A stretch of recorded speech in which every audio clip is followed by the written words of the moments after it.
I guess we'll just go ahead and get started. Hopefully we'll get some more folks in. I think people are kind of hanging by the TV watching what's going on with this fire, but I appreciate you coming.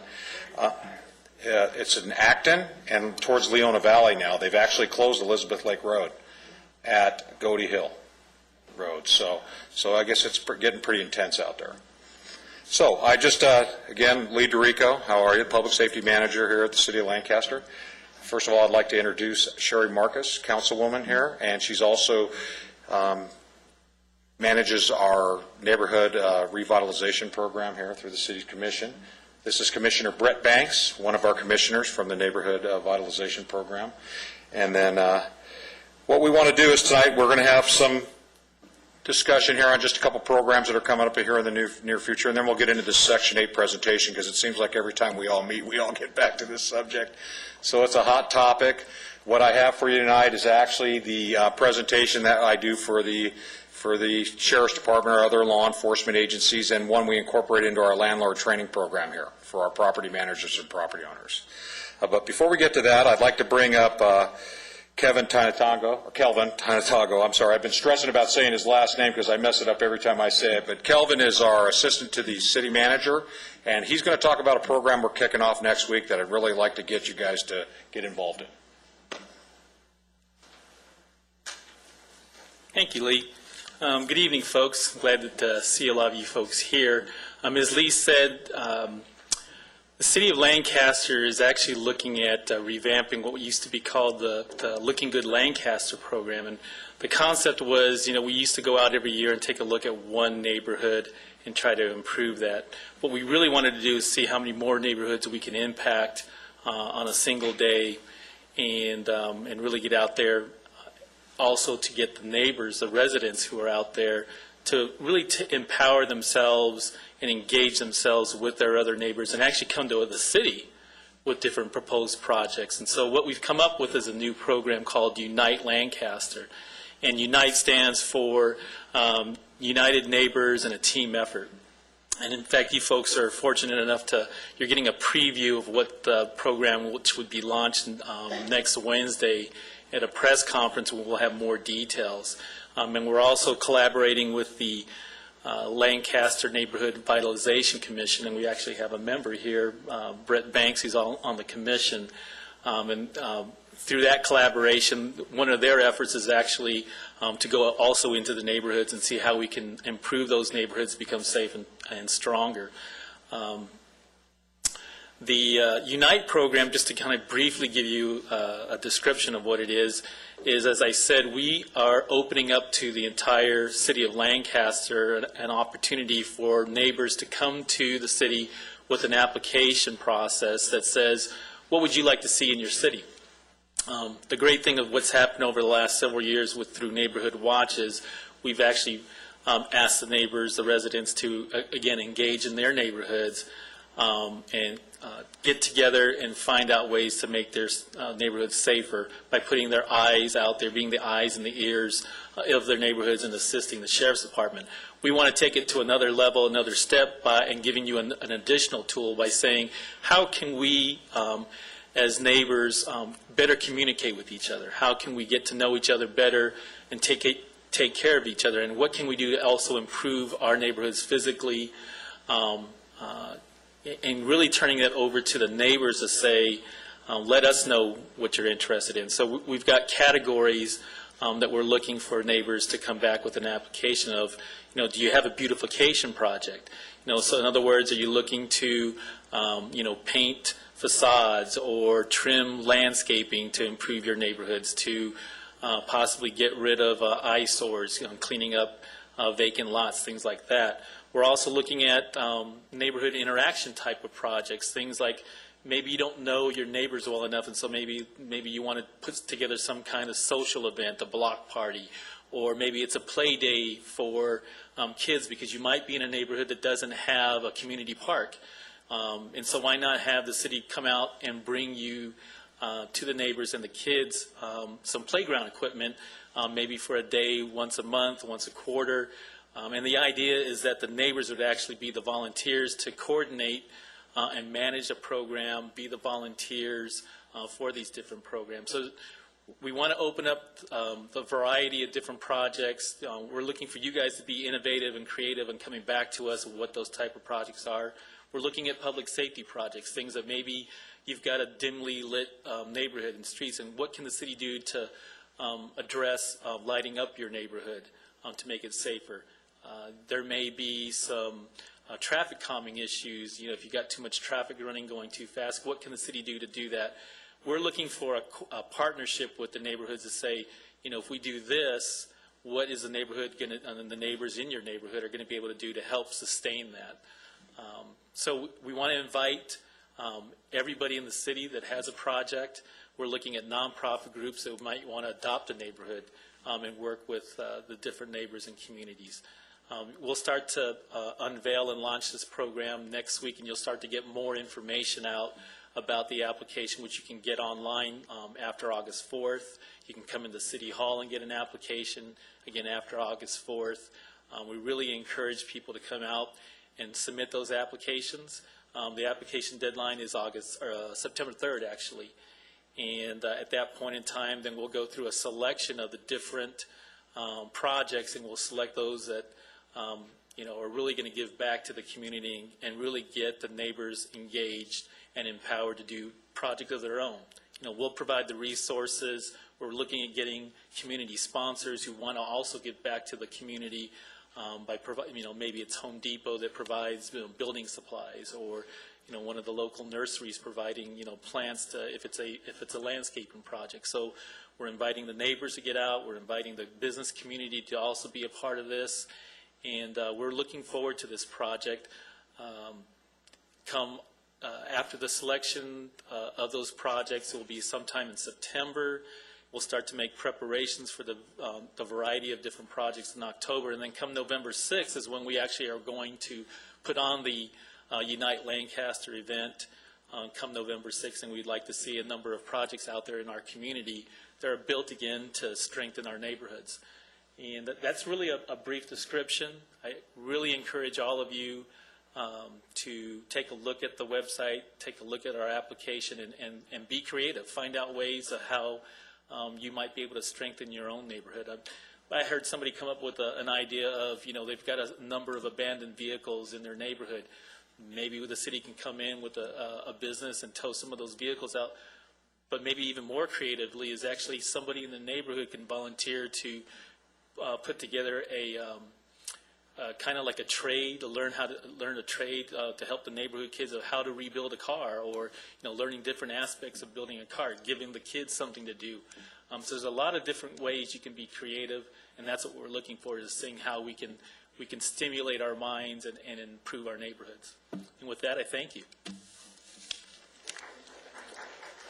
Thanks, Kelvin. I think the thing we're really excited about, that this is done through our Safer, Stronger Neighborhoods group here at the city, which has representatives from all the departments within City Hall that get together, was it bi-weekly now, and come up with ideas on how we can have community involvement and contribute here for the better quality of life within the city. And that it's an exciting group of people to get in a room, because there's a lot of really great ideas in there, and you'll see some of that coming out through this program. So we're very excited about that as it fits in with our community-based policing model here in the city. Okay, I'd like to bring up Megan Canal here quickly just to talk about National Night Out. Okay. National Night Out, for those of you who don't know, I see some of our black captains in here and whatnot. I see you, Nancy. National Night Out, it's a nationwide event, if you will. The idea is to get out of your house for a few hours, enjoy your neighborhood, meet your neighbors. You know, they call it America's Night Out Against Crime. It's just basically showing that you're not going to put up with it, and you're taking a stand, and you care about your neighborhood. You care about your house. You care about where your family lives and works and all that. For those of you who are in neighborhood watches, you know, please get with your groups if you haven't already. I know you're going to be doing an ice cream social. We've heard from a few groups already. But if you haven't already planned something, try and get something together. It can be like an ice cream social. It could be a barbecue. It could be going for a walk around the neighborhood even, something simple. What we do ask is that everybody, regardless of what you do or don't do, at least turn on your porch light from 7 to 10 p.m. Even though it's not dark yet at 7, just go ahead and turn that on. It's sort of a symbolic thing to show that you're watching, you're aware. And then we strongly encourage everyone to get out there, meet with your neighbors, do something. You know, like I said, it can be as simple as taking a walk. Even if you're not in a neighborhood watch, we still strongly encourage you to get with your neighbors and just do something fun. You know, get to know your neighbors. That's the biggest thing with neighborhood watch and crime prevention in the neighborhood and stuff like that, is knowing your neighbors. Because if you know your neighbors, then you know who belongs in the area and who doesn't.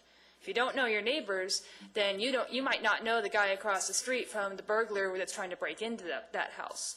So just everybody, you know, next Tuesday night, it's the 3rd of August, 7 to 10 p.m., flick on your porch lights and just get out there and have a good time. Get to know your neighbors. And if you have any questions, you're more than welcome to call us at the Public Safety Office. I don't have it with me, unfortunately, but if you call me tomorrow, I can give you the website for National Night Out as well. So they've got plenty of ideas on there that you can do as well. That's about it. Just a comment, you know, Megan's been working really hard, and just in the last 3 weeks, she's added about 15 new neighborhood watches that we've reached out to, and she's doing a fine job for us.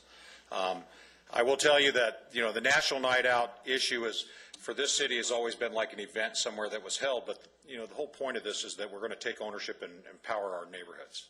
Okay, and that's the whole point of it. And that's why this year we've kind of gone to a different theme, and hopefully through programs like our Unite program in Lancaster and National Night Out and things, we encourage people to get to know the people that live around them.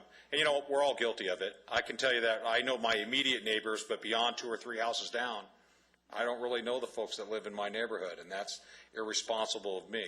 And then we don't really have a very energetic neighborhood watch. So, you know, I need to walk the walk, as they say, and generate that. And I just had that discussion with my neighbor because, quite frankly, he has a lot more time than I have to do it. So, okay, let's go ahead and get to the fun part of this deal. Did anyone see the council meeting the other night when Mr. Jenkins came up? That was quite interesting, wasn't it? Councilwoman Marcus, wasn't it? So, just some background on this. You know, this is, you know, like I said before, this is kind of our investigations presentation, but it gives you a good outline of the program. I know there's a lot of misconception or misunderstandings of what exactly you can enforce and not enforce as it relates to this program or program violations. This kind of gives you a little historical bit of information. It tells you a general outline of how the program works, and then the things that we can do to impact it and try and help manage it. Because the bottom line is it's a great program as long as it's managed appropriately and it's given to people who are truly in need, okay, and that for their betterment in our community. And that's the huge topic of conversation that we're having as a city, is that we want more regionalized control of this program where it services the needs of people in our local community, you know, and we, just to let you know, when they closed the list this year, there was 170,000 people that are stuck on that list, and over 7,000 of those folks are here from the Antelope Valley. They are our local residents, and the majority of them are elderly and disabled folks here in our local community that are not being serviced. So that's why our council has championed this cause, and this is why we will continue to go the direction we're going with dealing with the Housing Authority on issues. But this is more informational. Hopefully this will answer some of the questions that come to light. And as we go through this, please feel free, if you have a question about something I'm presenting, it's an open discussion, open dialogue here, and let's go and talk about things, okay? So just a brief history on the program. This is actually from the Nixon era. This program is a congressionally bound program. It's financially funded through the Housing and Urban Development, HUD, as most people know. It is one program of many programs that HUD administers. Okay, it is probably the largest program they administer nationally. They have, you know, we all think of public housing projects, correct, right? We know that. We also have a number of apartment complexes in our community and communities throughout Los Angeles County that are actually HUD direct-based contract buildings where it's a private owner who contracts with HUD. HUD pays them directly, and they're kind of like their own mini housing authority. They have the Welfare to Work program, the Family Reunification program. I mean, there's a ton of programs out there. The Section 8 program is a housing choice voucher program. They recently changed the name of it. And the whole point of it is it's the one program within HUD that the voucher is actually issued to a participant, not to a residence. Okay, so the participant is the owner of that voucher, and they can take that voucher anywhere, okay, throughout the United States. In the other programs, it's tied to the unit. So in public housing, obviously, the government owns the building, so it's tied to the unit. And in the HUD direct-based contract housing, that is where a property owner has committed his property to low-income qualifiers, and that money is tied to that unit. When that resident no longer resides in that unit, they're not eligible for funding, okay? But however, in Section 8, you can take that voucher, and you are the recipient of the funding, okay? It's an interesting program. Congress could change it at any time. It's legislatively bound. It was a great idea because the philosophy behind it was to get people out of public housing, right? Out of public housing projects, because what do we associate with projects, right? High crime, right? No opportunity for work. So there's really no window or opportunity to get off of subsidy programs. Okay, the idea being in this program was to diversify people throughout the community to give them a better chance to get back on their feet. And they like to say that to you. This is a step-up program. Unfortunately, which is typical of most government programs, they didn't think of the end result. Okay, there's no end date on it. There's no issues as it relates to time. So there's actually people from the inception of this program in 1976 who are still on this program, and it was never meant initially to be that way. Okay, here in the jurisdiction of Los Angeles County, there's over 20,000 available vouchers within the jurisdiction of the LA County Housing Authority. But that is not even close to the amount of vouchers that are actually in Los Angeles County. The largest housing authority in LA County is the LA City Housing Authority. Then you have other agencies as Pasadena, Inglewood, Hawthorne, some of the smaller municipalities throughout the county that have their own housing authorities. And if you total them all up, it's about 85,000 vouchers within Los Angeles County, just in the Section 8 program. They just recently got an increase, LA County did, for the amount of voucher issuance they had because they maxed out their vouchers. If you were at the meeting the other night, they're quite proud to tell you that they're in compliance with HUD because they have all their vouchers issued. Okay, so they received another additional $5 million in funding this year to issue more.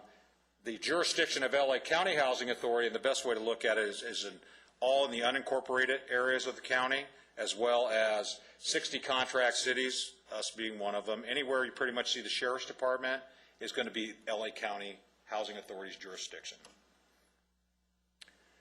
Okay, the process works like this. Again, I told you it's a housing choice voucher, so the participant is issued a voucher. They can contact any one that's advertising rental property that accepts a Section 8 voucher, and as long as that property owner or landlord or property management company will accept that voucher, they can open fill out what's called an RTA, which is a rent, intent to rent, okay, and bring that about and start the contract process. Something we always do, and this is specifically towards our landlord training program, screen the tenant. Okay, something we do here in Lancaster is we want you not just because someone has a voucher doesn't mean that they're a good tenant. It merely means that they are eligible based by the standards set forth in the program, and they're, by the standards of the program, in good standing. But that doesn't mean that they don't have bad rental history, okay, or bad credit, or any of the other things that could be out there that could make a tenant problematic. Because even though they do own possess a voucher from the housing authority, it is still a landlord-tenant relationship. They are not the housing authority's tenant, they are the landlord's tenant. So we encourage landlords to screen those tenants as they would any unsubsidized tenant. And so they'll do the exchange of paperwork, and then the next thing they do is the landlords call for a housing quality standards inspection. And here, one good thing we have here in Lancaster goes along with that is we have a rental inspection program. Okay, and they're very similar, so you have to have a business license and have to go through a rental inspection process. And the standards are very similar to what the housing quality standards by HUD are, so that's one way we can ensure compliance that way. Then what happens is if they pass inspection, they sign a lease agreement with contract with the housing authority and the tenant. So what that is the landlord will actually have a lease with the tenant, okay? But the contract is between the landlord and the housing authority. And merely what that contract states is that as long as this is a tenant that's in good standing, that's in compliance with the program rules and in compliance with the lease, the housing authority will pay the rent, their portion of the rent every month for a year, okay, as long as there's no issues. And this gets to be a problem a lot of times with our larger complexes because some of their legal teams seem to believe that contract means that they could stay there no matter what for a year. That's not what it means. It means as long as they're not in violation of the program rules or they're not in violation of the lease, then they can. Okay, so there's some good and bad things with that. The good thing with a Section 8 participant, if they're a bad person, bad tenant, problematic in the neighborhood, there's some leverage to deal with them, okay, where you wouldn't have with an unsubsidized tenant. But it's only on the willingness of the agency to enforce their rules, too. An interesting part of this is, believe it or not, and I know this is probably hard to believe, LA County is one of the few housing authorities nationally that even does a criminal background screening process. It's not required, okay? You can do it because HUD allows it, but it's not required. LA City doesn't do it at all. It's a voluntary issue. If you want to tell them you're a criminal, then I guess you can write it down and they'll go, okay, you're not eligible. Yes? You might answer this better than that question. What if the owner is not a good owner? Yeah. Is it an HOA and not paying HOA dues? Yeah, I have one of those right now, okay, and that's a really good point. One of the issues as it relates to Section 8 contracts, and that applies to owners as well, owners have to sign a contract with the housing authority, and you have to be in compliance with all local, state, and federal law.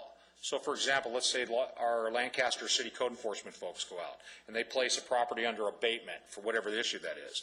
They can notify the housing authority, and in our spirit of cooperation agencies, the housing authority can stop payment of rent to that landlord because potentially it's placing the tenant in jeopardy, okay, because of the noncompliance of the landlord.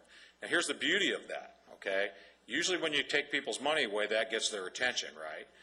And then they can hold that money and not pay him until that issue is remedied with the city.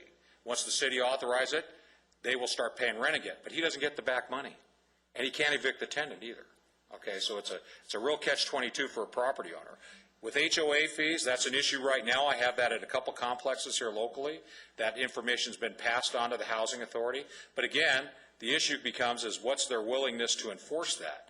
Now, an HOA has a process through which they can deal with that, as you would with any unsubsidized tenant, but it's long and it's expensive. And so I understand that. It shouldn't be that way.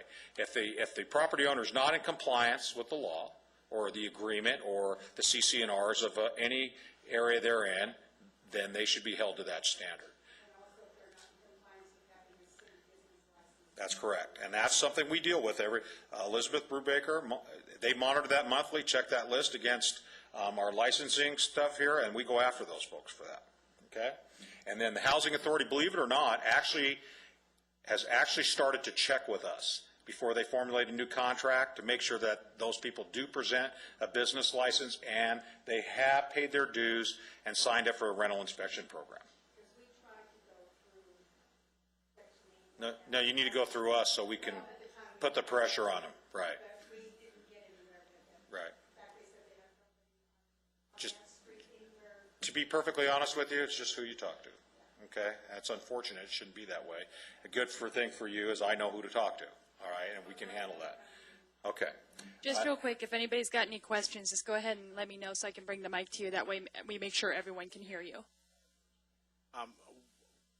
We all hear the horror stories about Section 8 housing. You rent out a house for a family of 4 and 15 people move in and they trash the yard and the place just goes to pot. Is there a way of getting them out? Yes, well, they can't have, see, and I'll go through some of the rules of the program. You'll see some examples here. Again, this is what I did for 7.5 years for that agency. And I, along with a guy named Bob Nishamura, started their street enforcement unit. They weren't even doing this up until 2002. And yes, you can't have unauthorized tenants. Any person who resides within that unit must be authorized and gone through a screening process. So yes, there's absolutely a way to do it. No, you call the housing authority initially, and I'll give you some of that information, and then if it doesn't happen, then you call me. Okay. Can I just move? It'll probably answer some things here, and then if it doesn't, then we'll bring it up. Something we emphasize here with the landlords is don't let the tenant move in until you have a signed contract, okay? Because what happens, usually anytime a Section 8 participant comes under scrutiny, the first thing they do is try and move, all right? And they think they're going to outrun the process of the investigation. So what happens is the only guarantee a landlord's ever going to get paid is they have a signed contract. So what will happen is they will actually move into another unit, and people go, they don't make them pay it up front. We encourage them, make them pay it up front or don't let them move in. Because what happens is then they fall under the scrutiny of the housing authority. They go through the informal process and they lose their voucher. Now you got another victim because you have a landlord on the hook who's allowed someone to live in their residence for 90 to 120 days and didn't receive a dime. Okay, so that we try and train our landlords and our property managers on how to manage this program. Okay, the program is actually designed for low-income and special needs families. That number, that 30% income as rent is pretty rare. Okay, I will tell you as a rule, it's usually considerably less than that because there's other things that are considered. The size of the family, that determines based on what the income allowance is for them to make as it pertains to that, what programs they're on. And in the county, the tenant is responsible for a portion of the rent, which they must pay every month. If they don't pay it, they're in violation of the program and can be subject to termination from the program. And then the county pays the landlord the balance. The good thing about it is the county, once they start paying, as you go through the process, and I don't know if any of you have tried to manage a Section 8 contract, but once it's very difficult to get this thing started, but once it starts, it's consistent. But again, you can see I always emphasize here, the housing authority screens tenants for eligibility, but not suitability. Okay, this is the biggest thing. Use the same people. We encourage people to use the same process they'd use for anybody. So just because they have that voucher, and it's an enticement because this is a discussion we had Tuesday night. The rent comps aren't right for our community. It's something we scream about all the time. So it actually creates some incentive to rent to Section 8 tenants, and because it is guaranteed money from the government every month, there's a real desire for property owners to be involved in this program, and which is fine as long as you have good participants, right? And fortunately, the majority of the program is supposed to service elderly and disabled folks. We have an inordinate number of people here in the Antelope Valley that do not fit that description, okay, which is not normal, okay? Down in the basin, the majority of the tenants are elderly and disabled folks that are participants in this program. We actually have the flip-flop of that here percentage-wise in the Antelope Valley, and that's something we're talking about. You guys, you missed it Tuesday. Okay, maximum allowable rents, and this was a source of confusion the other day. What this is a rent standard that's designated by HUD. So what HUD does is looks at the overall jurisdiction of your agency, and then they apply what they say are the maximum allowable rents. Now this is old. It's significantly higher than that now, just to let you guys know, which is really strange because the market's had a downturn. Rental prices should be going down, and they are throughout the communities, but HUD standard actually went up this year. Now, we have asked for a variance here, and it's one of the things the city has asked for because through HUD, like San Bernardino County, for example, has a variance for the Redlands area. It's actually the opposite of what we're asking for. It's for more money based on the rental comps in their area.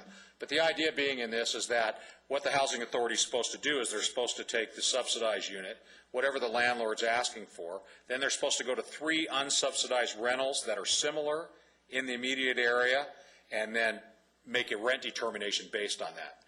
Unfortunately, several years ago, that the housing authority started using a third-party provider called Rent-elect, and Rent-elect is the one that's doing their comprehensive rent study and telling them what they should get for each individual houses. We've had real issues. For example, Lake Los Angeles, where most people can rent a house for about $500 a month, we got landlords getting $1,200 a month out there, $1,300, because not knowing the area, because we have an unusual situation here in the Antelope Valley. We have older homes right along next to newer housing projects, and not projects, bad word, I'm sorry, residential housing and things like that here, and so the comps are very different.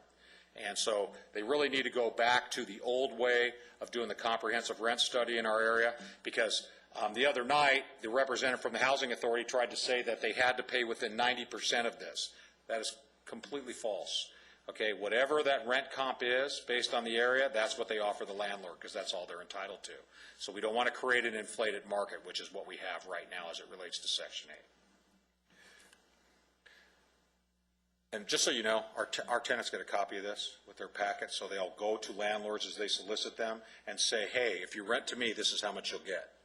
And a lot of times the landlords will go so many days into a process, a significant number of days, 30, 45 days, and find out that that's not going to be the case. Yes, go ahead, Megan. How can a family move into an area that has a $500,000 home, granite countertops, all the things that most of us that are in the middle class can't afford, and yet HUD will permit this? Now, I used to own an FMHA home in another state, and it had to meet a certain criteria, and believe me, it wasn't fancy. Well, I can tell you this. HUD doesn't allow that. It's the housing authority that's administering HUD's money here locally, so it's not HUD.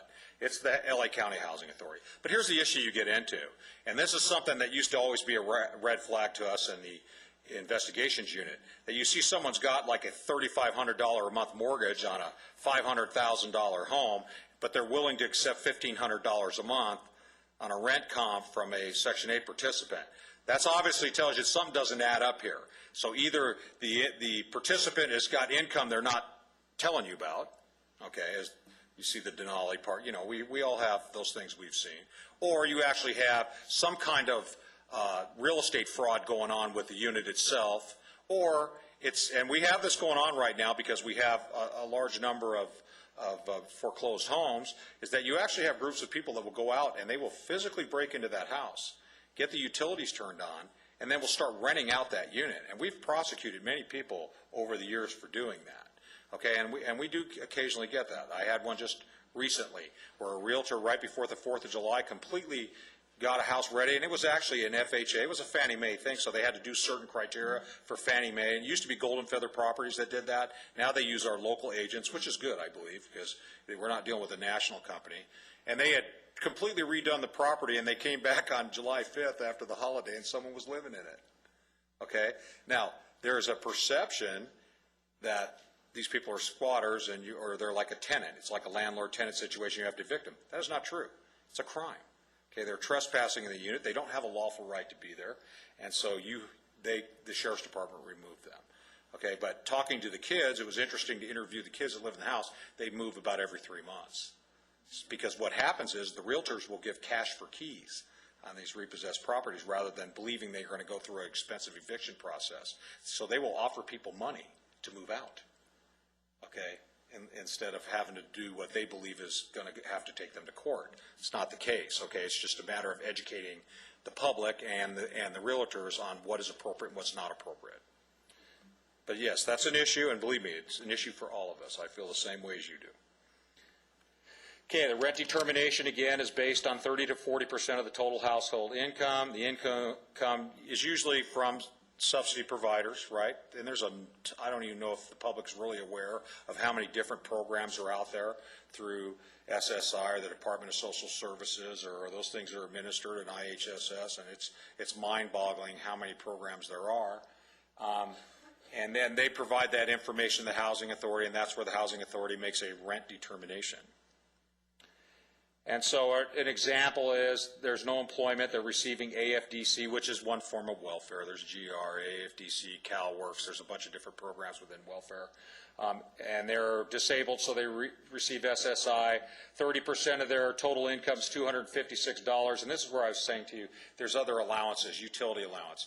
In the Antelope Valley, right, it's very cold here in the winter and it's hot in the summer, so they'll make some variances to help them pay their utilities and deduct that from their part of the rent. So that's why you see that utility allowance for $65. So the tenant's responsibility on their rent is $191. You get a 5-bedroom house, which I don't know where you're going to get. Well, maybe you can now, huh? 5-bedroom house for $1,500. And the tenant's portion is $191, and then you, the taxpayer, pay the balance. Okay, so now I'm going to get into the violation issues, okay? And these are things that can go a lot of different ways, because the threshold for grand theft is $400 in the state of California.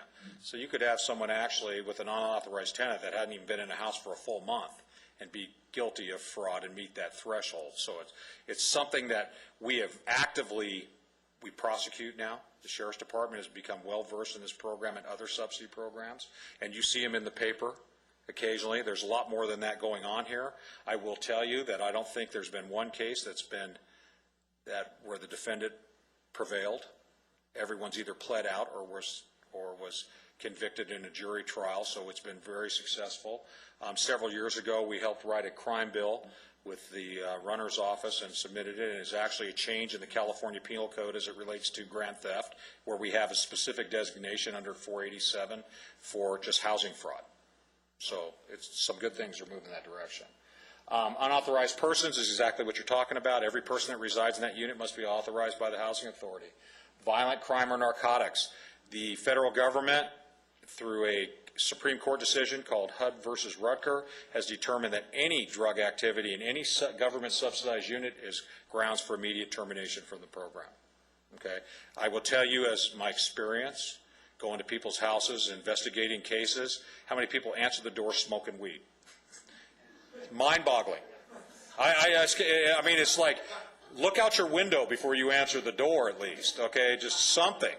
Okay, it's constant. It's embarrassing almost. Okay, unreported income, identity fraud, unreported assets, and then subleasing. Subleasing is an issue, and we get that quite a bit too. You'll get a family member in, and in a normal unsubsidized unit, it's not uncommon for landlords to allow people to rent out rooms in their house. They make an arrangement and an amendment to the lease, and then the landlord usually charges more money, and you can bring another household member in. You can't do that in subsidized units. And on the same token, landlords can't request more rent outside of what the contract rent is. That's also a felony for the landlords. Okay, cannot do that. And types of investigations, administrative. Again, it's an administrative program that's legislatively bound to Congress, so they can change the rules at any time. It's like the DMV. You guys ever notice that? Anytime the DMV wants to change your rate, what do? Do we get to vote on it?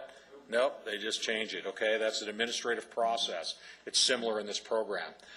We can file cases criminally or administratively, and then I'll have some examples of abatement or nuisance cases like we deal like with code enforcement issues or the health department, those kind of things. Okay, administrative investigations, any case can be handled administratively. The narcotic one, not really. Those are usually automatic terminations and prosecution depending on what the case is. But the rest of them, unauthorized tenants, unreported income, crimes, those are all things that can result in termination from the program or be stepped up into criminal investigations. And again, I told you, the threshold for grand theft is $400. So it's very simple to articulate the theft of the public monies as it relates to fraud in this program and prosecute people for grand theft. Okay, unreported income, unreported assets, and we used to see a lot, I did at least, and I know the investigators still see a lot of identity issues. Yes? On the crime thing, if they commit a crime, they're already living in the residence. How does the housing authority know that they've committed a crime? Well, several years ago, because we have a great relationship with the Sheriff's Department. In fact, the Sheriff's Department does our criminal background checks, by the way. And your two housing authority investigators that work here in the city of Lancaster, which are funded by the city, as well as Supervisor Antonivich's office. They're not even funded by the housing authority, okay? They're for representatives from this area. Actually work in the sheriff's station with the LandCap team. So they are sitting in the same room with them. So all the booking slips that come in, anyone that's arrested, or all the crime reports, go through the criminal analyst at the station, as well as our analyst here at the city, and they're flagged as they relate to those addresses. So I can get an updated list every week. I disseminate that to all our folks here within City Hall and the station, and then as those come up and those crime reports are entered into the system, it flags that address, we notify the investigator, and that initiates an investigation. And just so you know, last year alone, the Housing Authority investigators in the Sheriff's Department visited over 400 homes here in the Antelope Valley, so they're quite active within that team. And that's with the cops teams, our criminal apprehension team, our parolee apprehension team, our burglary team. We have some incredible task force teams here working in the Antelope Valley, and a great cooperation between agencies, okay, including the DA investigators, parole, probation, the Sheriff's Department, the Housing Authority investigators, the state investigators for IHSS, those programs like that. We work very closely together here. And that's something we started several years ago, and it's just kind of grown from that. So there's a lot of interaction. Just to give you an example, when I worked for the Housing Authority, I used to provide a housing list to the drug court. Everyone heard of Prop 36 court? If you're arrested for possession or of narcotics or under the influence, you get, in California, you get 3 bites at the apple to go to a diversion program. Okay, that I'll be good for 18 months and I'll go to drug counseling and I won't use dope again. And as long as you don't test dirty or anything for 18 months, they expunge and exonerate your case. Well, what I used to do is give a list of the drug courts so the bailiff could check people that came in and gave their residence to the court. Well, that told me they got arrested or were involved in drug activity. Boom, it was an automatic termination from the program. It worked out really well. So, yeah, the court gave them a break, but we in housing didn't, and they were out. Okay, so abatement, nuisance complaints, complaints from neighbors, complaints from city. A lot of these are generated. You call code enforcement about a problematic house. Code enforcement checks it on their list. Immediately when code enforcement's going to make a visit to that house, they notify the housing authority investigators. Hey, this house is a Section 8 house. We've received these complaints on it. We're going to go out and take a look at it. And then they provide their photos and all those things to the housing authority to put it in abatement. Noise complaints, gang activity is 0 tolerance. Narcotics activity, and like I said, the code enforcement is most prevalent here. Outcomes. Counseling remain on the program. Yeah. When I worked there, never. Okay. Now they do a lot more of it, and that's part of our issues right now. We're putting a lot of resources into investigating these cases. There's a new protocol measures that have been put in place by the Housing Authority because, let's be quite frank here, it's a business model. It costs money to terminate people from the program, and it takes time to initiate new contracts and put them through the process. So that's part of the issue. Restitution remain on the program. That works when people have overpayments. In other words, their rent calculations were incorrect or whatever, and they owe money back to the Housing Authority. They will actually put them on a repayment agreement, which is similar to what we do with our restitution cases with like graffiti and those kind of things. Termination and restitution. Termination, no restitution. Prosecution and unfounded. Let me tell you, where it's a complaint-driven machine for those investigators, and our citizens are pretty astute. Usually what they tell us is going on is actually going on, okay? And I will tell you for the majority of those cases, they are founded, not unfounded. That was very rare. Sometimes you'd get another Section 8 tenant who was in trouble, and they were trying to figure out what other person ratted them out that was in the program, so then they turned out stuff on them. That was usually the unfounded things, okay? It was the get even stuff. Okay, this is kind of a typical nuisance abatement case. Of course, this is in Palmdale, not in Lancaster, okay? Actually, the examples I have are actually from Palmdale, but I just thought I'd throw that out there. And that was just coincidence. I put this together a long time ago. But this actually came through the 5th District office. And you can see here in the photo, obviously, what the issues are, right? We got some code enforcement issues, lack of maintenance, and a lot of complaints in the area. And so working with the property owner, all right, to gain compliance, and this was actually an abatement case where we abated the landlord. We didn't pay him his rent money, his portion. The tenant still had to pay their portion, but it was held by the Housing Authority until they got the property in compliance. Now, is the tenant responsible for some of this? Absolutely. Okay, did we hold the tenant accountable as they work with the landlord? Yes, we did. Okay, so the tenant goes into like super secret probation with the Housing Authority. Okay, we want compliance.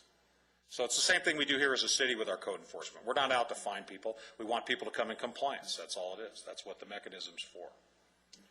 Okay, an administrative investigation. This is Palmdale again. Okay, this is actually a lady that's a Section 8 house. That person getting in that vehicle is a participant, and this is just follow the participant because there was an allegation from a family member this person was working, not reporting their income. And so that's when they pulled up in their office down in Santa Clarita Valley, and the gal was actually the receptionist when I made contact with her there. And she had been working at that agency for about 3 years. She was criminally prosecuted for that. Here's kind of a slumlord situation down in Gardena. You can barely see in the picture. It's kind of tough to see. You see the number for the unit and the painted area above it. This landlord only had one unit that would pass inspection for a housing quality standard inspection. And we have lots of inspectors down there. And there's a difference between the investigations unit and inspectors. It's not, we don't do the housing quality standards. But what happened is one of the inspectors figured out, because he made a second visit there, this guy would actually change the numbers. So the unit that got inspected, that was a vacant unit, so it would pass. And then the conditions other folks were living in wasn't very good. Here's my retirement plan here from the city of Lancaster. Right before I'm supposed to retire, I'm going to get I'm going to have someone run me over with a city car or something so I can get SSI, and then I'm going to go live in we have an actual senior living housing complex down in Marina Del Rey. And I don't know if you guys have ever seen it down there. It's beautiful. It's right on Admiral's Way. I mean, it's gorgeous. But it's just supposed to be for seniors. Unfortunately, we get folks that are SSI, but they're on SSI for mental issues or things like that, and they'll accidentally put them down there with the seniors, and it's not a good situation. We've had to move them out of there. But what happened is we had a couple that had been there for some time, and they passed away within several months of each other. And then through their estate, we determined that they owned property that was a pretty nice piece of property in another part of the city. So we actually attached their estate to get paid back the money for their rent down in our building. So we criminally prosecute housing fraud, and I don't know if you guys are aware that the district attorney's office has a public integrity unit. Mr. Cooley is huge on government fraud issues. He has a whole department that not only follows up on politicians, okay, actually works government fraud, okay, and he's pretty active, and he has a very low tolerance and a very aggressive filing policy as it comes to this.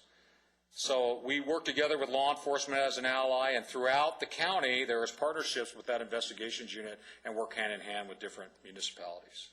This is all them telling you how wonderful they are. LANCAP here was a program, and that actually came through a task force program that we've been practicing in other places and brought to the city of Lancaster that specifically deals with rental properties. And that's the initial design of that program. I don't even know if you guys realize how great that team is. They were all standing back here when we started earlier. They are amazing. They put some amazing cases together, and they're very, very active. And then these are all the cities that we work in partnership with. Okay, so law enforcement assistance, things we ask them for, police reports, in which we do that here. Calls for service, if they have a high number of calls for service, and within our city we also have a nuisance ordinance as it relates to calls for service. If we have a problematic house that the neighbors are having to call on that's generating a huge drain of resources here, we will go after that landlord with a pretty hefty fine. Okay, and the threshold's like 4, it's very low. Okay, but I always love it when I hear them in their informal hearings complain about, well, that's not that many. Well, it's like, I don't know. I've never had the police have to come to my house. Okay, so what's low? I mean, you got to, put that together. And we actually have a timeline for that. Probation, parole information. We're fortunate, like on our crime commission, Jim Capel, one of our commissioners, is also our enforcement parole agent locally. So, Jim works very well with the teams here. And cars is one of the biggest things. If we tell you guys that in Neighborhood Watch too. If you can get a good vehicle description, a plate, things like that, the easiest way to track people down is to their vehicles. And believe it or not, that sometimes, though I know people get really concentrated on the physical description of the person, but if there's a vehicle attached to that, the stronger that vehicle description is, that helps us.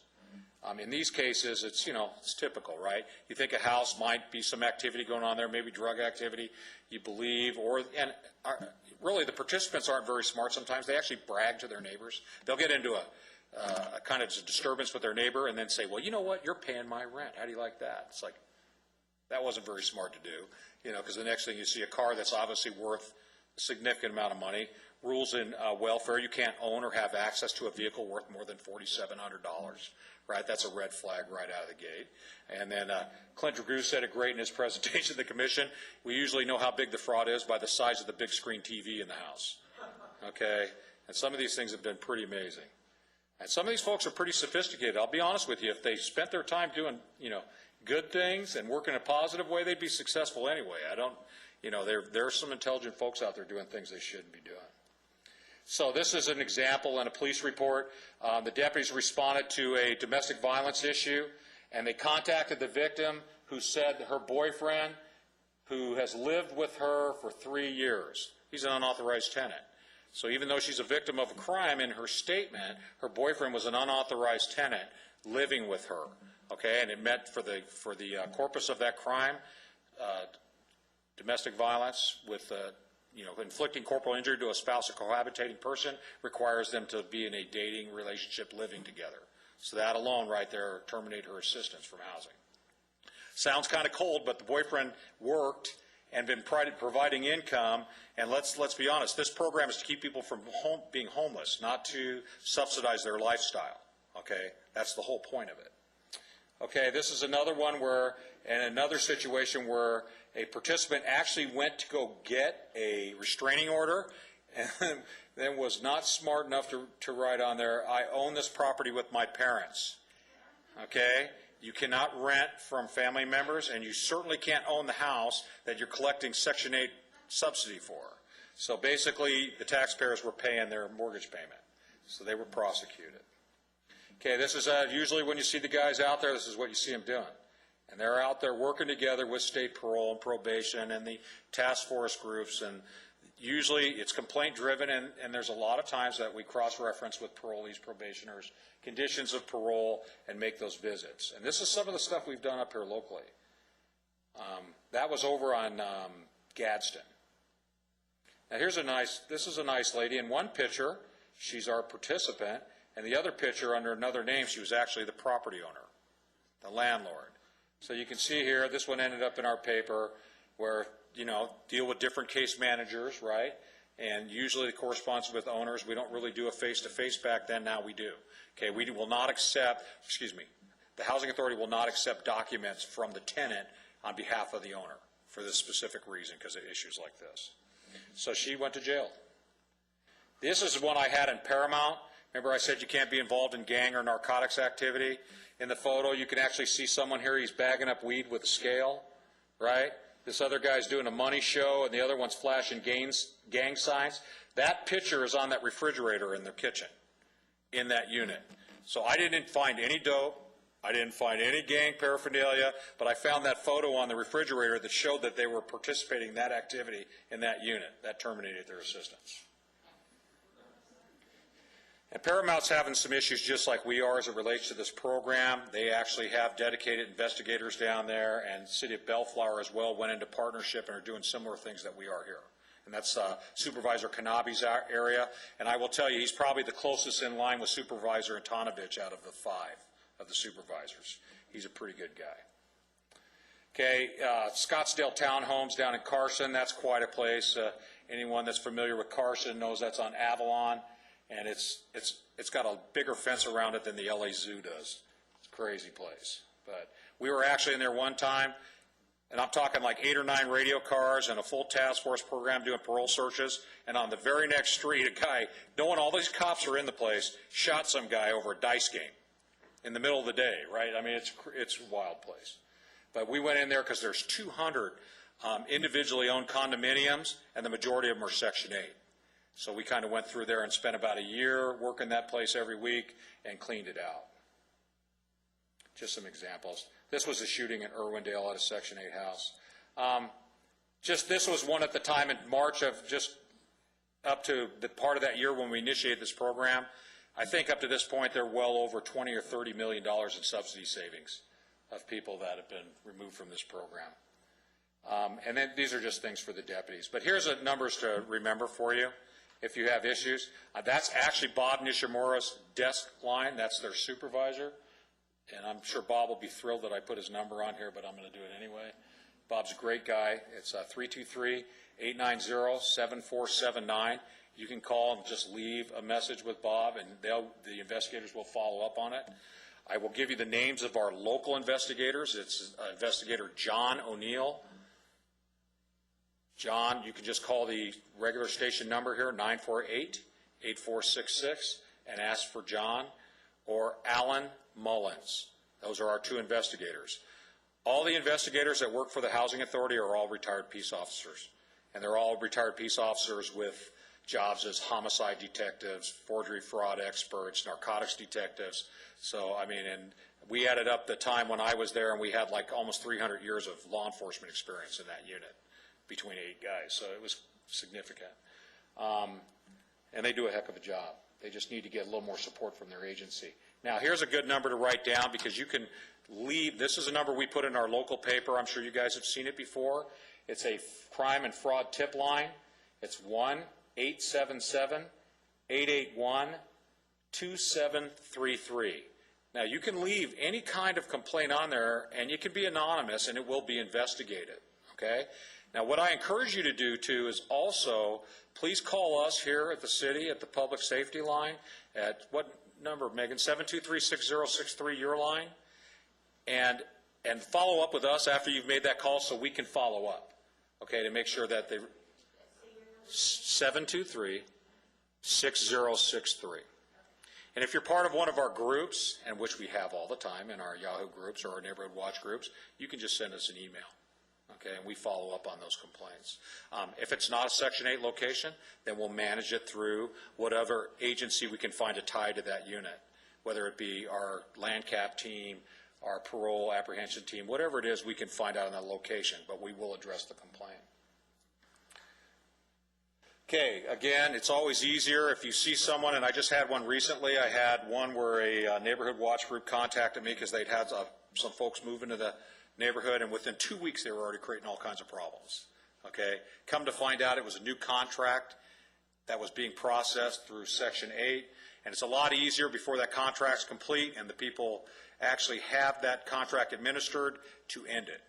Okay, so it was quite simple. So as soon as the problem came up, it was good that the persons in the neighborhood notified us. We brought that, we checked with the housing authority, found out that it was a new contract in process, and they terminated their voucher.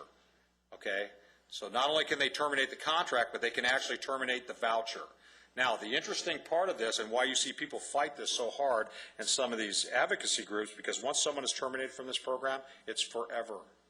They can no longer apply for any government subsidized housing in HUD's program in any capacity. So they can't get terminated from Section 8 and then go to live in the public housing. It doesn't work that way. Once you're terminated from the program, you're ineligible for life. Okay. Any questions? Yes. Is there a number you can call to find out if a resident has a business license? Yes, call us. We'll follow up on that, okay? That's definitely, it's a compliance issue here within the city of Lancaster. We will note, we have a business licensing investigator. We will follow up with them. So would that be that 723-6063 number? Yes, you can forward that. Megan picks up those lines, picks up those calls every day, and then we'll disseminate that out to get that information or provide it to whatever agency is responsible for it. Thank you very much. Yes. To the number of people that can live in one residence? Yes. Yeah, within the program, there's a guideline. Now, I will tell you what happened a couple of years ago. There was actually a cut in funding a few years back from HUD to the Los Angeles area of about $30 million. The Housing Authority had to make a choice of either eliminating a certain number of vouchers or raising the amount of people that can reside in a bedroom, okay? Because it used to be, if you had 4 people in the house, you could have 4 bedrooms. Now they've reduced that down to 2, so they cut it in half. But there is limitations on household size. In other words, you can't rent a 3-bedroom house and have 8 people or 9 people living in it, depending on the structure. Now, what happens is they'll always ask for a variance, the tenants. In other words, if they have someone that's bedridden or something like that, they'll make reasonable accommodation issues as it relates to that. But you can't have 15 people living in the house. If you see that, now listen, that's not okay in any rental house, by the way. Okay, the health department sets certain standards for how many people can reside in a dwelling based on the size of that dwelling. There is a calculation for that. If you think a house is a subsidized house and it has a significant number of people living there, that's definitely something we want to check out. And the issue about it is that they're subject to a compliance check at any time. Okay, so it works out that way. Yes? Does it make a difference? If it's family members? Yes. Of how many people can live in the No. house?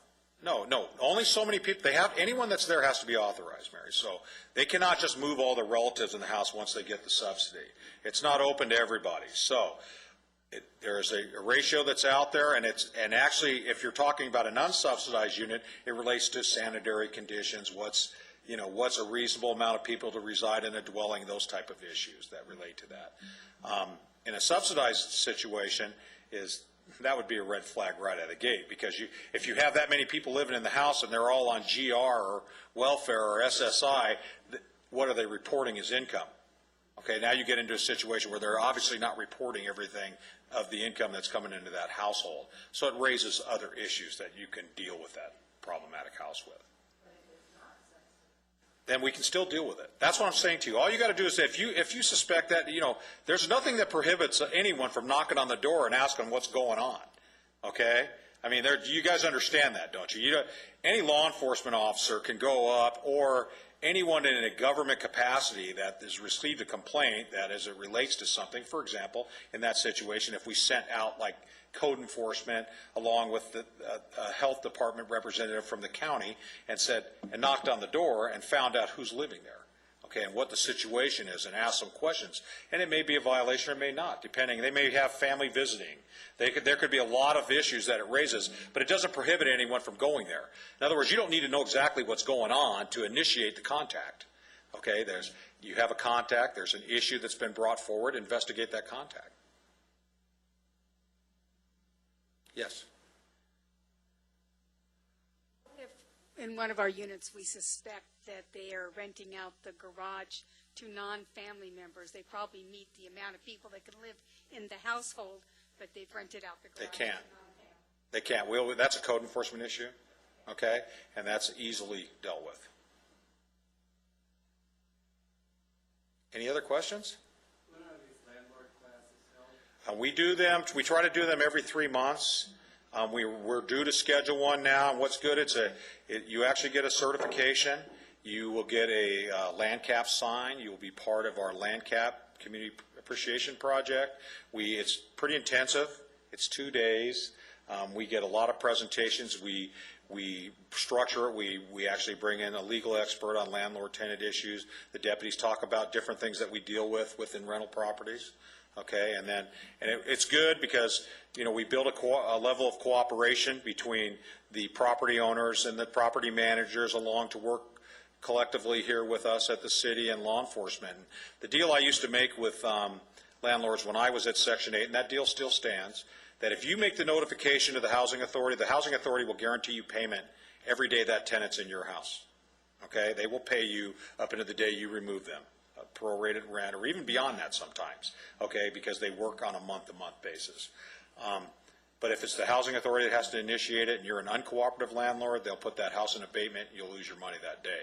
And then you're going to go through a process. So there's some level of cooperation. So if you're involved, especially in our Lancaster Community Appreciation Project, we're going to work with you to resolve that issue as painlessly as possible for you as the landlord. And, some of these now, we have some groups out there. You guys have probably seen them, like, especially if you manage properties or things. BASTA. BASTA likes to hold our landlords hostage because they want to try and receive money from you, and it's almost like qualified extortion to a certain point because they're asking you for money to get the tenant to move out. Same situation I said, like with cash for keys. There's some contestment in the court about that going back and forth, and is it legal for them to do that? Yes, it is. I mean, they're well within their right to do that. Is it expeditious as far as eviction? No, and it makes it expensive. I mean, these are things we're dealing with, but if you have a problematic tenant, then we deal with it. And I've had some landlords do some pretty shrewd things over the years with, like, if you have a tenant that's damaging your unit. Well, they don't have, they might have a lease with you, but they don't have a right to damage your unit beyond normal wear and tear. And if they know you're evicting them, they're punching holes through your walls and damaging that unit, and you can present that. That's a crime. That's vandalism, okay? And you can get a restraining order. There's different avenues you can take through the process. You're not helpless, okay? So those are all things that can be dealt with. On that damage to the unit you're talking about, it's my understanding, and I may be wrong, that on Section 8 homes, if the renters do damage to the facility, part of the contract is that the government will repair it. Not anymore. Okay, up until about I believe that ended about, I would say probably 2003. Okay, it used to be that Section 8 would be on the hook for the damages up to a certain dollar amount. That's probably why they changed the voucher program to being a housing choice voucher and made that more of a landlord-tenant relationship, and the landlord had more of the relationship with the housing authority as far as the contract. Okay, because HUD won't do that anymore. And probably because the damage claims went crazy. And just to give you guys, and I've gave you this number before, in 1985 when HUD did a census of this program, there was, I think there was less than 100,000 participants nationally. In 2005, they did another census, and it's over 2 million people participating in this program nationally. So I think if you did something with damage to units and things to the tune of a couple million people, we're probably probably talking a lot of money. Yes. Question, if a Section 8 tenant does damage the property and you notify Section 8, will they be terminated from Section 8? Yeah, Section 8 will investigate that. If it's tenant damage, caused damage, and this gets it to be an interesting thing because it becomes a subject of who's responsible for the damage, right? Obviously, there's things you as a landlord that must maintain to be in compliance with the law here, or the code enforcement, or the housing quality standards. But, you know, I've had that where I've had participants that got a notice of eviction, so they went and they did all the things they knew the landlord was responsible for, right? They pulled the door off the electrical panel. They pulled the sink apart underneath so water would drip inside the cabinet. All these things that normally, under that situation, if there's plumbing problems, things like that, the landlord would be responsible for to immediately fix. If the tenant created the damage, okay, and it can be proven it's beyond normal wear and tear, they are subject to termination from the program for that. And beyond that, that's why I always promote the landlords who are considering renting to a Section 8 participant, contact the prior landlord. Like, let's say they show up and they don't have a deposit. This one always got me. If people don't have a deposit, there's usually a reason they don't have a deposit, okay? Understand that. If people come to you, well, I don't have a deposit, so you let me float the deposit over a few months. Why don't you have a deposit from your last unit? It's a reasonable question to ask. And then contact that prior landlord. You're well within your right to do that. Contact them and find out what kind of tenant they were.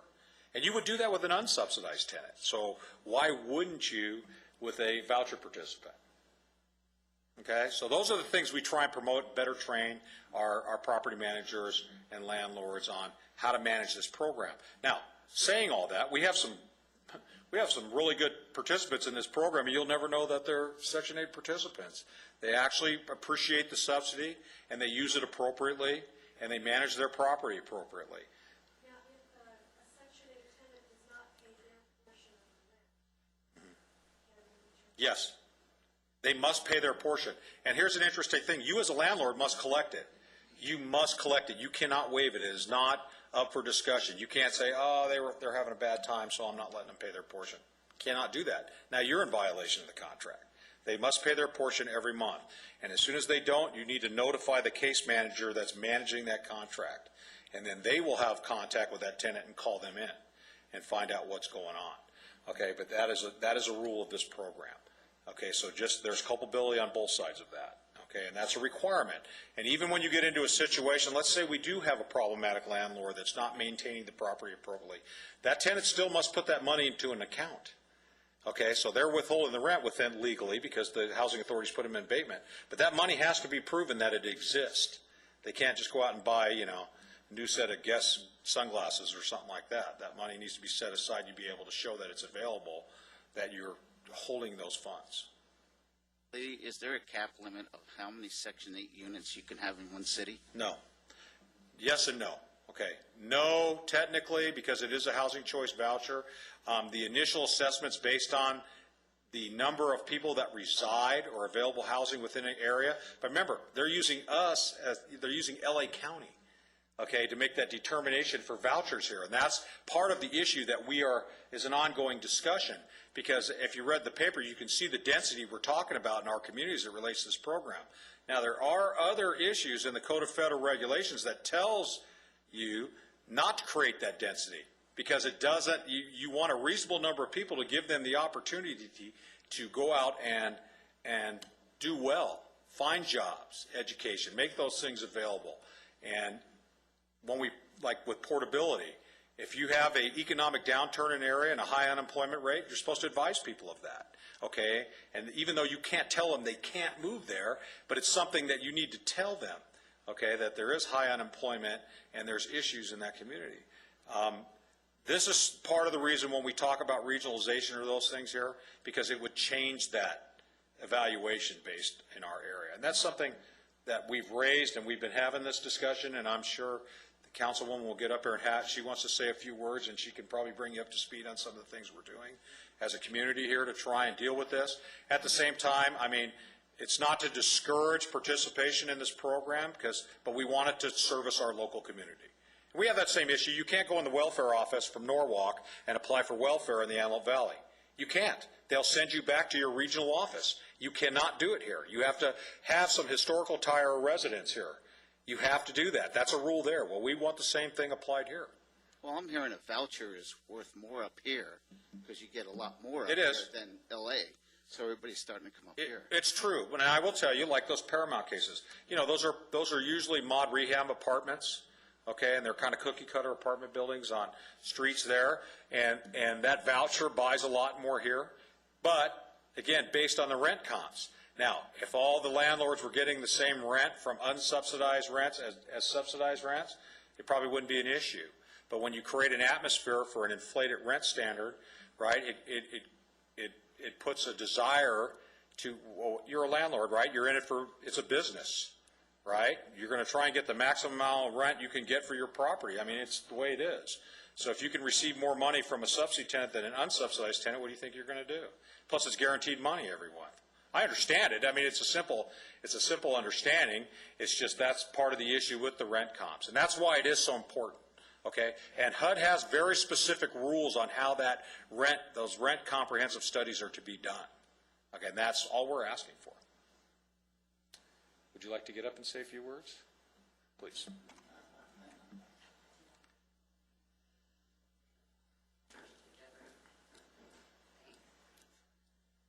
First of all, let's thank Lee for that presentation. Then I want to thank all of you for being here tonight and being involved and being concerned about this situation that we have in Lancaster and actually in the Antelope Valley. I could probably stand up here and talk for 3 hours straight, but I won't. It's been a pet peeve of mine, and I got started before I actually ran for city council and got involved with Section 8 and had a performance measurement committee with A.B. War on Gangs and Crime, and so we had the investigators come there and talk to us about Section 8 and about the fraud and everything too. That's where I found this book. It's called America's $1 Trillion Housing Mistake, The Failure of American Housing Policy by Howard Husick.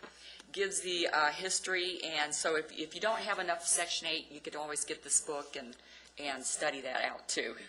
But that's not what we're here for. Actually, what I wanted to do was to talk a little bit about the Section 8 Commission, which is now the Lancaster Neighborhood Vitalization Commission, and Brett Banks is one of the commissioners on it and has been very long-suffering and patient going through the process with CDC, and Mr. DeRico has been at the meetings with us. Liz Brubaker has been at the meetings with us, and the other night, if you watched the city council meeting, I called it a square dance because we might get one step forward and then it seems like they push us back 3 steps, you know, in one way or another, taking something away that we've asked for. And today I actually just started thinking about some of the things that we have actually accomplished through the Lancaster Neighborhood Vitalization, because the commissioners on there are very serious about it. But as you can tell, just listening to Mr. DeRico, every time we bring up something, well, we can't do that because their hands are tied by a federal program, the Housing Authority, and Dorian Jenkins, Mr. Jenkins came down and he stood here for what, an hour at least? It was at least an hour, and took questions, and really we kind of browbeat him a little bit. But of course his bottom line answer was it's out of our jurisdiction. What we have asked for over 2 years now is, I'll just run off a couple of things that we've gotten. We've requested having part in the orientations, which we did have a part in that. Mr. Banks and Commissioner Risa Shepler had gone to the orientation, sat through it, gave some feedback, and they took that feedback and they actually put it into place too. So, you know, they are working with us, but like I said, it's kind of like 1 step forward, 3 steps backward at a time. We requested that they fully staff the office here in the Antelope Valley, and they have now done that.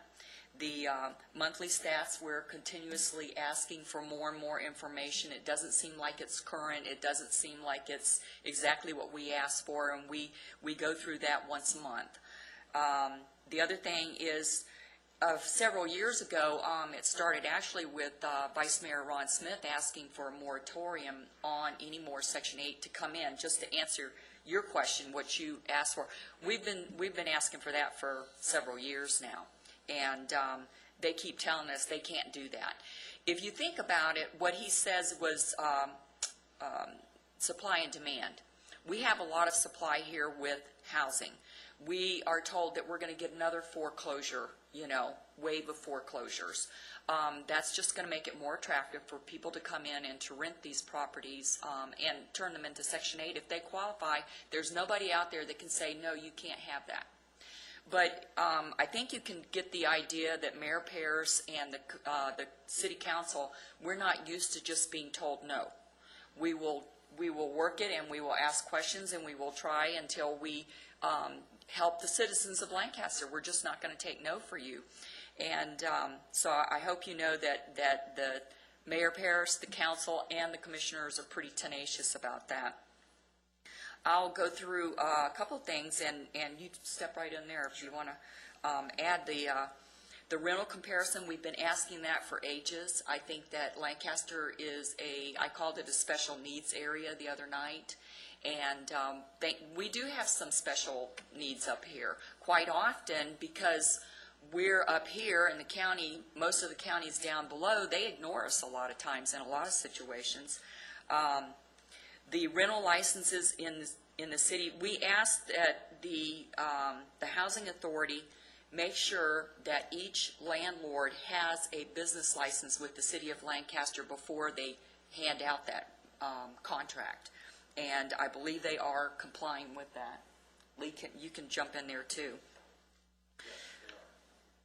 Some of the things that we have done is, I don't know if you have all seen this, but the LNVC actually requested this, and this was put out. It's a pretty good guide. It gives you information in the back. Mr. Dorico talked about the chronic nuisance property abatement program, and that was put out there for someone who's a constant problem in your neighborhood and you have to call. They're going to start getting hit in the pocket. A lot of times lately, when people or citizens get in touch with me and say, I'm having a problem in my neighborhood, I will shoot an email to Mr. Dorico and he will send it to the proper authority, but they're already on it. So, but we have to have those phone calls. We have to have people coming, being the eyes and ears, and to really it's caller generated, and the citizens are the ones that are going to bring attention to that. Because let's face it, our sheriff's deputies, they're working as hard as they can, but they can't be in every single neighborhood. Some of the ordinances that have been put into place are the nuisance chronic abatement, the business license rental, the vicious dogs, and we kind of tortured the animal control, which was another county run. We got them to help us get rid of some of those pit bulls. We put in a pretty stiff ordinance on that, especially the dogs that we're using to intimidate neighbors. And what we have in the works now is a scavenger ordinance. I don't know about you, but I'm tired of seeing people go through my trash. And there's a problem with identity theft, and so we're working on that. And also, we recently, Vice Mayor Ron Smith brought up the parental ordinance, which we've just sent back to have that, the verbiage tightened up a little bit. And I hope that actually what's going to happen is it'll be even more stringent when we get it back to vote on that. But it wouldn't hurt if we had some citizens just support us in that ordinance also. And do you want to go over a couple of these things? I just kind of put a list here together, and I'll let Mr. Banks. The only thing I really wanted to talk about is, and I think the gentleman in the back addressed it earlier, our community, unfortunately, it's a perfect storm kind of situation. They can bring that voucher up here and get more house for the money. And the difficulty is we don't have the support for those folks, right? It's difficult for them to have transportation. Our unemployment in this area is high. So they're moving into a situation that's just going to exacerbate it and make it worse. So the nice thing about it is this community is really working hard to prevent that kind of thing. In most communities, you don't have folks like Lee on staff at a city. The city is coming out of pocket to put that resource available. Folks like Megan that are, come out and build your neighborhood watch program. So that's the key, I think, is that the council recognizes that, the city recognizes that, they're putting money towards that. The biggest help you could give us is to continue to support and be the eyes and ears out in the community. So that's primarily what I wanted to get across.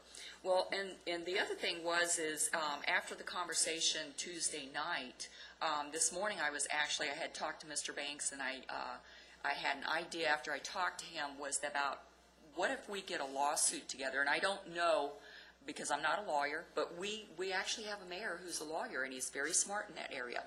So what I thought was, why can't we get those people who have been on the waiting list for Section 8, and I think Mr. Dorico said 7,000? 7,000 of our local residents that have been waiting on this list for 10 and 11 years? Some of them, yes. Some of them. Some people have been on that list. At the time they closed it, there was folks on there who have been on there for 10 years. And then the LA County Housing Authority allows someone, like I said, from Maine, they've already got a voucher, to move to Lancaster.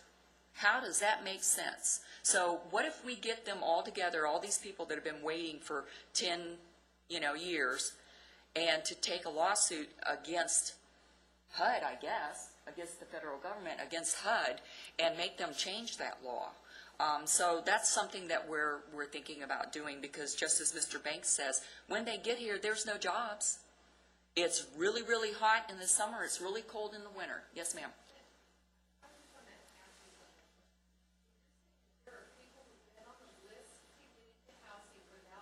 Yes.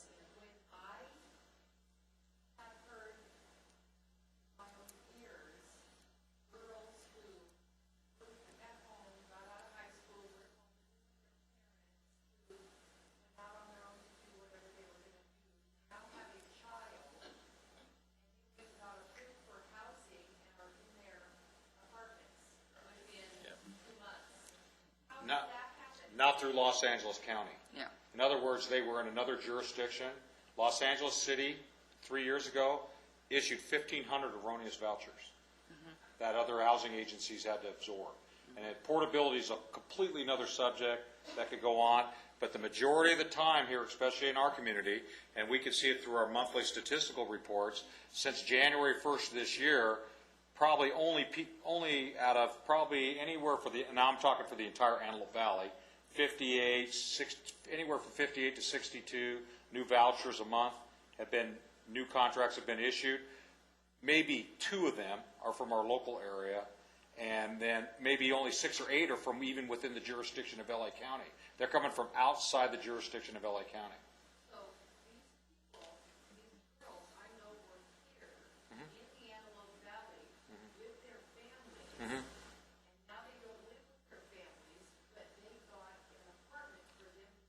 But wait a minute, that might not be Section 8 apartment.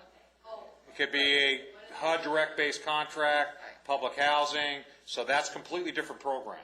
Okay, we're talking specifically about Section 8 vouchers right now. So are all those people who are waiting for their Section 8 housing, are they eligible for the other program? Yes, as long if they can get it. But see, with our seniors, right, there's a limited amount of senior housing, which is something we're addressing here.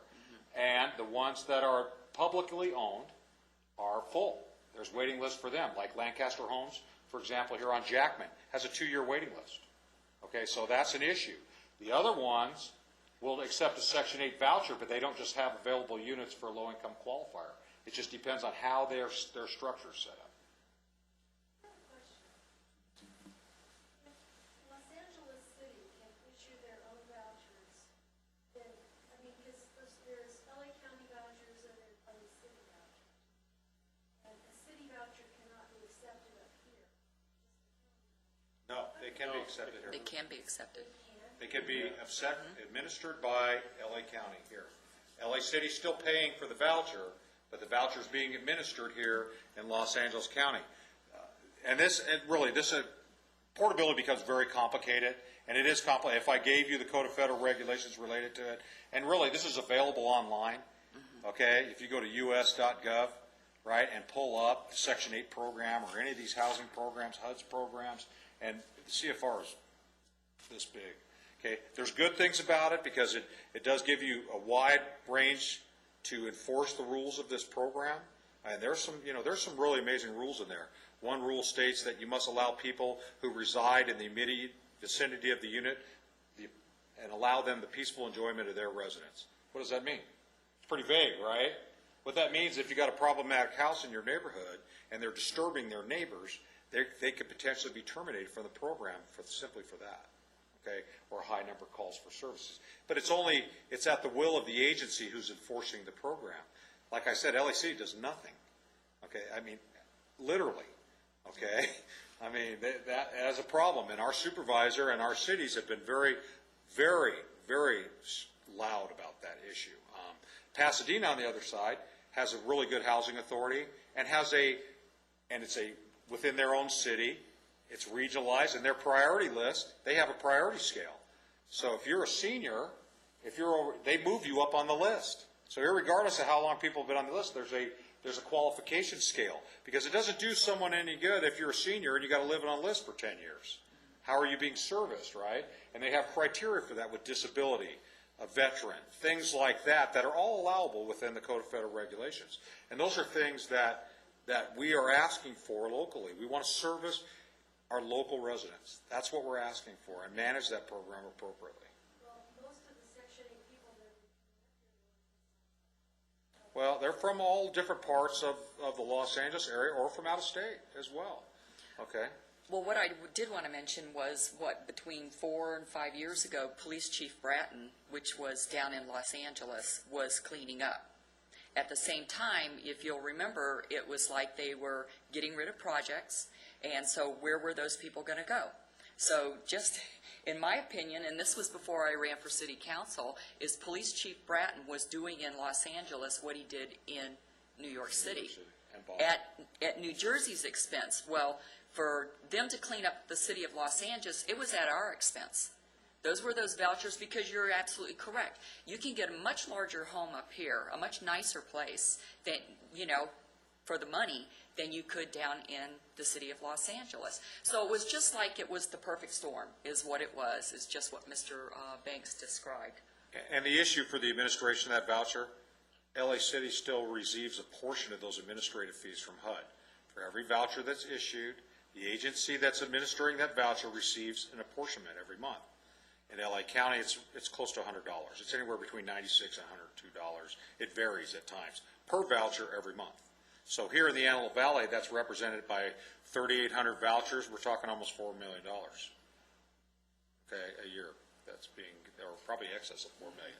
So the reality is that you don't have to have like a public agency administer this program. If all of us collectively got together, formed a corporation, and said, we have the ability and can demonstrate to HUD that we can run this program, we could technically be a housing authority. There is other parts of the country where corporations actually run this. There are banks in some states, corporate banks that manage this program. There's all kinds of, because there's money to be made in it. That's the reality of it. Well, one of the other things that the LNVC has done is asked Supervisor Antonovich to help us to get a data mining system. In other words, get a database that has Section 8, has SSI, has IHSS, has every one of these social programs that the lady was talking about back here, was that she knew that there was getting some assistance somehow, but maybe it wasn't Section 8. But because what we're finding is if they're frauding in one area, they're frauding in another area. And if they had a database with all this information that could be looked up by the Housing Authority or the Sheriff's Department here, it would just have everybody on the same page and everybody working together. So that's one of the things that we've actually requested through the LNVC. One of the other things is through having Clint Dragoo come in and do a presentation to us and tell us the ways that they're doing the fraud and waste and abuse, is that it's almost, you can almost look at it, and this is my label, it's organized crime. And if we have a section up here that has that much organized crime, then we need to go after it as organized crime, identify it, and weed it out. And that was one of the other things that the LNVC is looking at. The other part of it is the homes that are in the neighborhoods. Mr. Dorico, what is the name of the homes, like the trend home? Neighborhood house. The neighborhood houses that are put in like 4 different neighborhoods? Yes, we have them in 3. We're going to have one in a 4th neighborhood, and it's within and it's tied to the churches and a revitalization project in those neighborhoods. Like we have a community garden in Trend. Right. If you ever get a chance to go over and look at it, it kind of took on a life of its own. It's gigantic. Yeah. Now. And But that it's actually, really kind of neat. and that's part of the press conference on Wednesday at 10 o'clock at Trend, right? And then it's going to be, the Unite's going to be presented there, and then you can see the garden, you can see the house. But one thing that we're hoping to do is maybe start a literacy program through that. That came up. Yes, ma'am. That's what I was going to mention is, I'm a teacher, Mm-hmm. and education is suffering Mm-hmm. financially. Now, we're getting a lot of people coming up here, and it's draining, even our education system. There's no money going back in to help with the special needs that a lot of these families need. And now with Arnold cutting a lot of things, it's even going to get worse this coming school year. Right. And I'm thinking, how, if somebody's getting a little, the schools, something should be going back into the schools to help the schools to help the needs of these families too. Well, we primarily want to help those people that are in the neighborhoods and get, like Mr. Dorico said, you've got to know your neighbors. It's not like it was. We have to know who's moving in. I quite often would go next door, someone moves in, and I'll just go over and introduce myself and start asking questions and find out where did you come from and what are you going to do here, and, I get real folksy with them and just let them know that, I'm the little nosy lady next door, and they'll have to put up with me. And I think we need one in every neighborhood, to tell you the truth. That's what Neighborhood Watch needs to be all about. The last thing that I wanted to bring up is Megan talked about National Night Out next Tuesday, Yeah. right? That's also the same night of our monthly meeting of the Lancaster Neighborhood Vitalization Committee. We meet here in this room at 4 o'clock. Everybody's welcome. We love the participation. So to just kind of combine it all together, we're going to meet here next Tuesday at 4 o'clock. Yeah. I also wanted to say, too, is like I have said, it really has been 2 years. We had no idea what we were doing when we got this commission together. And Mr. Banks and so many people have hung in there. And we have one gentleman, Tim Sturtevant, that actually worked with the Housing Authority in San Diego for like 30 years. He's very knowledgeable, so that when someone from the Housing Authority comes in and starts to talk happy talk, it's either Tim nails them on it, Mr. Dorico nails them on it, Brent will nail them on it, or Liz Brubaker is here, will nail them, and I'm always famous for just opening my mouth and asking questions too. But you know what, it truly is, we truly want to help out the citizens of Lancaster, and that's what it is. It's teamwork. The city's working so hard. Code enforcement is working hard. Our sheriff's deputies are awesome. LandCap is awesome.